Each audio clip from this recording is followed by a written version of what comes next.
Another speaker here. I would like to say that, as an example of this, at Thurrock you've got the Dartford crossing, and that's a very clear indication where government revenue, the toll, particularly on the bridge going towards Kent, is collected, but it creates a massive logjam of traffic and congestion and pollution and CO2 on cars, and regularly you get many mile tailbacks. And it's been very clear that the government actually has got a report, the highways agency have actually got a report that shows that the congestion is actually caused by these tolls. So we have a situation where the government is collecting the revenue at the expense of congestion and the environment. Any response? Yeah. Neil? Yes? Eric? Which is ridiculous, because you do not need, as M6 toll shows, you do not need to stop a vehicle and have a physical cash transaction. I would guess that 2/3 of the audience here have got something in their pocket called an Oyster card, which you just flash in front of the reader. The upmarket version of that, a microwave charging tag, you don't even need to put it physically closer than 10-15 metres. So stopping traffic to pay is very much an obsolete way of thinking. It used to be the case, and I've got to be careful what I say here, because it may no longer be, that having the charging at Dartford was a very good way of regulating the traffic. It was, in a way, the pioneer of ramp metering onto the motorways. The filtering effect of the Dartford crossing in slowing the rest of the traffic going around M25 was of value for network management. I don't know if that's still the case. So, as always, there's one thing you see on the surface, there's a few more when you poke around underneath.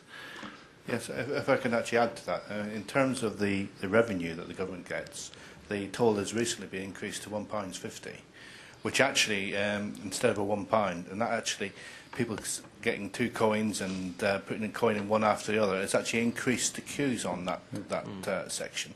The other thing is that the section of the M25 leading up to that bridge is due to be widened, and it's very clear from the government's report on the crossing that it is actually the tolls that are causing the problem. So effectively they'll be spending quite a lot of money, it's just been recently announced, to do this widening, which will effectively be a car park for people waiting to queue over the bridge and through the tolls. I mean, the whole thing is effectively, the toll was originally there to pay for the bridge, but obviously when the government got a money-making machine, it couldn't get the resolve to turn it off again.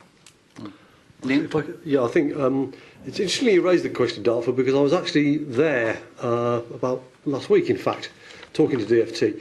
It's actually more complicated than it first appears. Clearly having toll booths there slows down the traffic, there's no doubt about that. But they do have a major issue northbound, that the capacity of the 2 tunnels is in fact too low. And they also have a major problem that they've actually got junctions just off either end of the crossing. Now, as soon as anything happens on the northbound, they have to close, they can't leave traffic queuing in the tunnels, so you have to close the toll barriers. As soon as you close the toll barriers, you block the junction in Dartford. Now, the worst thing about that is it blocks the southbound as well. So you've actually got a very complicated geometric arrangement there that makes better management difficult. As Eric says, you could look at more electronic tolls, but again, they have a problem in that when they actually did some analysis of the type of traffic, a lot of the traffic is not that regular a user. So they're not that regular a payer of tolls, so therefore actually finding them and getting them to uptake a tag or anything. I mean, there is a tag system there, but the uptake, I believe, is certainly less than 20%, if not around 10 to 15%. So again, we don't have a kind of culture of doing that. Obviously, if all the toll plazas in the country all accepted Barclaycard or Oyster or whatever, then there might be some incentive amongst a percentage of drivers, but an awful lot of drivers just don't have that kind of incentive. And I think that, that kind of makes toll booths rather difficult. I think you do have to look at this question of, is the downside of the disruption to the traffic and the problems you get with alignment worth the cost of the revenue you're getting? I think there is another view about the M6, which says that the M6 toll is in fact a large waste of capacity, because there's very little. The amount of traffic it could carry versus the amount of traffic it does carry is a big disparity, and the toll booths in the middle are kind of neither here nor there.